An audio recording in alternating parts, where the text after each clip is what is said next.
नमस्कार। मैं उम्मीद करता हूँ आप सभी बहुत अच्छे होंगे। आइए आज आप लोगों के लिए फिर से एक कहानी लेकर आया हूँ, जिस कहानी का नाम है भाग की दौलत। इस कहानी के माध्यम से हम जानेंगे भाग की दौलत आखिर है क्या। एक बार एक महात्मा जी निर्जन वन में भगवत चिंतन के लिए जा रहे थे, तो उन्हें एक व्यक्ति ने रोक लिया। वह व्यक्ति अत्यंत गरीब था, बड़ी मुश्किल से 2 वक्त की रोटी जुटा पाता था। उस व्यक्ति ने महात्मा से कहा, महात्मा जी, आप परमात्मा को जानते हैं, उनसे बातें करते हैं। अब यदि परमात्मा से मिले तो उनसे कहिएगा कि मुझे सारी उम्र में जितनी दौलत मिलनी है, कृपया वह एक साथ ही मिल जाए, ताकि कुछ दिन तो मैं चैन से जी सकूं। महात्मा ने उसे समझाया, मैं तुम्हारी दुख भरी कहानी परमात्मा को सुनाऊंगा, लेकिन तुम जरा खुद भी सोचो, यदि भाग्य की सारी दौलत एक साथ मिल जाएगी तो आगे की जिंदगी कैसे गुजारोगे। किंतु वह व्यक्ति अपनी बात पर अडिग रहा। महात्मा उस व्यक्ति को आशा दिलाते हुए आगे बढ़ गए। इन्हीं दिनों में उसे ईश्वरीय ज्ञान मिल चुका था। महात्मा जी ने उस व्यक्ति के लिए अर्जी डाली। परमात्मा की कृपा से कुछ दिनों बाद उस व्यक्ति को काफी धन दौलत मिल गई।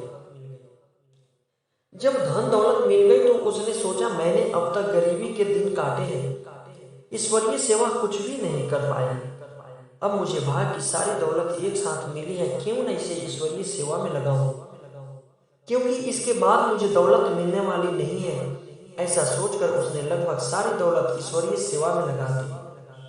समय गुजरता गया। लगभग 2 वर्ष पश्चात महात्मा जी उधर से गुजरते तो उन्हें उस व्यक्ति की याद आई। महात्मा जी सोचने लगे, वह व्यक्ति जरूर आर्थिक तंगी में होगा, क्योंकि उसने सारी दौलत एक साथ पाई थी और कुछ भी उसे प्राप्त होगा नहीं। ये सोचते सोचते महात्मा जी उसके घर के सामने पहुंचे, लेकिन यह क्या, झोपड़ी की जगह महल खड़ा था। जैसे ही उस व्यक्ति की नजर महात्मा जी पर पड़ी, महात्मा जी उसका वैभव देखकर आश्चर्यचकित हो गए। भाग की सारी दौलत कैसे बढ़ गई।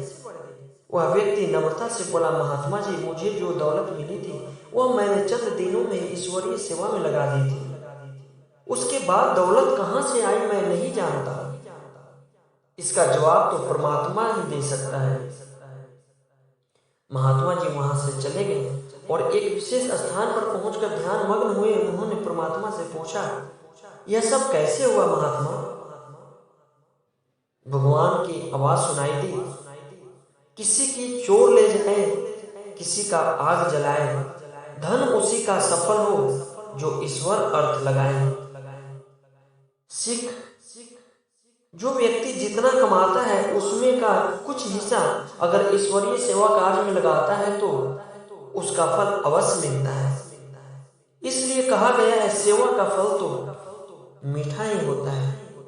दोस्तों, जब भी मौका मिले अपने कमाई में से थोड़े से अवश्य किसी को दान करें या अच्छे कार्य में लगाएं।